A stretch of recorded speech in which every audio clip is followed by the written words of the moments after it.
Praise the lord. ప్రార్థన ఆలకించువాడైన యేసుక్రీస్తునకు ఘనత కలుగునుగాక. మీ ప్రార్థనలన్నీ ఆయన చెవియొగ్గి ఆలకించునుగాక. ఈ దినపు యేసయ్య జీవపు మాట 61వ కీర్తన మొదటి చరణం. దేవా నా మొర్ర ఆలకింపుము.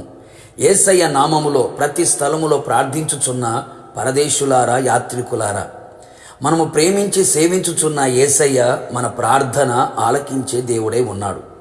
దిక్కులేని దరిద్రుల ప్రార్థన నిరాకరింపక వారి ప్రార్థన వైపు తిరిగి ఉన్నాడు. ఇశ్రాయేలుల దేవుడైన యేసయ్యతో మనము చేసిన ప్రతి మనవిని ఆయన మనకు దయచేయువాడై ఉన్నాడు. మన పెదవుల నుంచి వచ్చిన ప్రార్థన మానక అంగీకరించే దేవుడై ఉన్నాడు.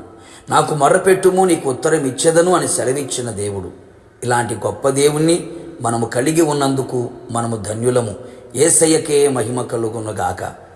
మనము ఆయనకు మొర్రపెట్టినప్పుడల్లా మన దేవుడైన యేసయ్య మనకు సమీపముగా ఉన్నట్టు మరి ఏ గొప్ప జనమునకు ఏ దేవుడు సమీపముగా లేడు. నిజమే కదా.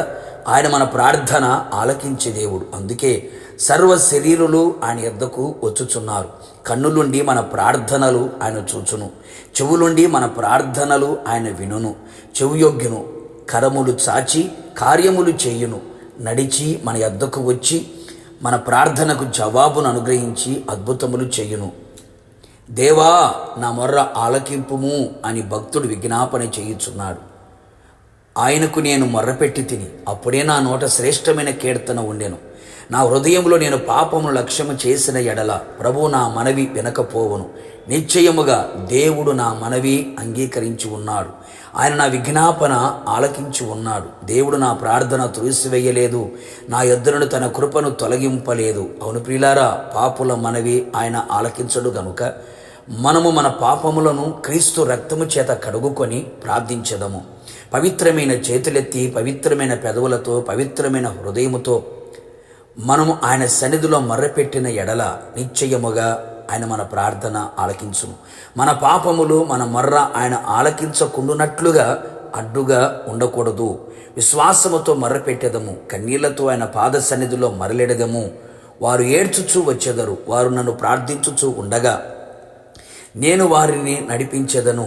నిజముగా మొర్రపెట్టు వారికి సమీపముగా నిలిచి ఉన్న దేవుడు. కష్టకాలమందు యెహోవాకు మొర్రపెట్టిరి, ఆయన వారి ఆపదలలో నుండి విడిపించెను, కట్లను తెంపివేసెను, వాక్కును పంపి బాగు చేసెను, పడిన గుంటలో నుండి విడిపించెను. శ్రమలకు తాళలేక మొర్రపెట్టిన వారి మొర్ర ఆలకించి వారు కోరిన రేవుకు వారిని నడిపించెను. ఆయన వారిని ఆశీర్వదించెను, ఆశ కలిగిన ప్రాణాన్ని తృప్తిపరిచెను.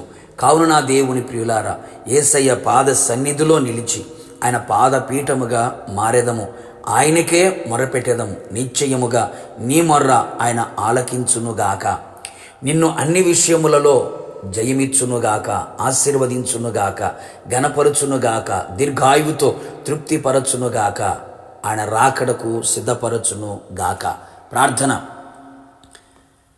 కృపాసత్య సంపూర్ణుడైన మా ప్రియ పరలోకపు తండ్రి, నీ పరిశుద్ధమైన పాదములకి కోట్లాది స్తోత్రములు. మరొక్కసారి మీ పాద సన్నిధిలో సజీవులుగా మమ్మల్ని నిలబెట్టినందుకై మిమ్మల్ని స్తుతించుచు ఉన్నాం. ప్రభువా, మీరు మా ప్రార్థన ఆలకించే దేవుడవై ఉన్నందుకు మీకు స్తోత్రాలు. మేము మొర్రపెట్టినప్పుడల్లా మాకు సమీపంగా నిలిచి లెక్కలేని అద్భుత క్రియములను, మహత్తరమైన కార్యములను మీరు చేయబోచున్నారు. అందును బట్టి మీకు స్తోత్రాలు.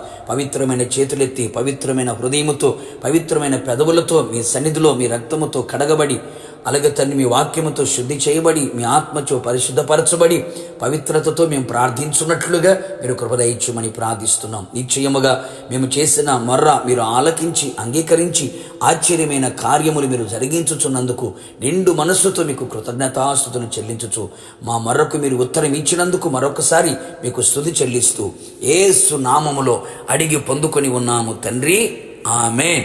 నిశ్చయముగా మీరును మీ కుటుంబ సభ్యులందరూ పెట్టిన మొర్ర ఆయన ఆలకించి ఉత్తరమిచ్చునుగాక. God bless you.